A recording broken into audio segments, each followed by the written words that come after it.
The honourable member for Morris. October 8, 2009, under the guise of belt-tightening measures, the NDP government announced a new policy, quote, restricting out-of-province travel, end quote.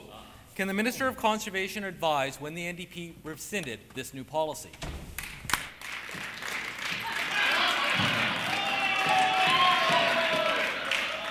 The Honourable Minister of Conservation. Travel province. Well, thank you, Mr. Speaker.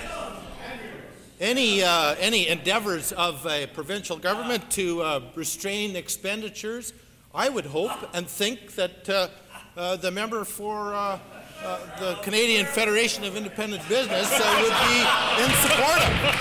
Why wouldn't he be? So, really, the question is moot, I would have to say, Mr. Speaker. Obviously, on this side of the House, keeping fiscal restraint over all departments of government is a worthy endeavour. So, thank you, Mr. Speaker. Honourable member for Morris. Speaker, I have no doubt that the minister has his bags packed as he prepares to share his government's utter failure, as its failure to live up to its own legislated greenhouse emission targets with the delegates in Paris. Speaking of delegates, Mr. Speaker, on Monday, November 30th, the minister stated at this chamber, and I quote, "We will be sending a delegation over to the conference on climate change in Paris," end quote. Can the minister share with the House who comprises his crack team of climate change specialists accompanying him to Paris? The Honourable Minister of Conservation. Well, Mr. Speaker, I have to say I'm encouraged that a member opposite would raise a question about climate change, because perhaps they've come into the third millennium with us and recognized the existence of climate change. It certainly wasn't the case in 2009 when we had legislation before the House here, the Climate Change and Emissions Reduction Act, which was debated, and I was here at that time.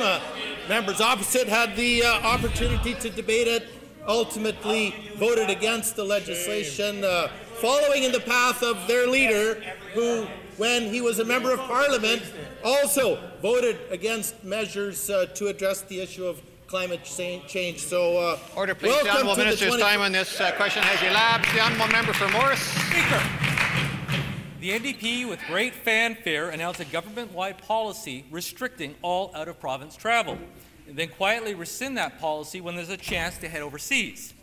So, at a cost of 6 tons of greenhouse gas emissions, tens of thousands of dollars to attend the Paris conference, we have, among others, we have the minister, we have the deputy minister, we have the premier, we have the premier's chief of staff, we have somebody from cabinet communications, and we have the MLA for Wolseley.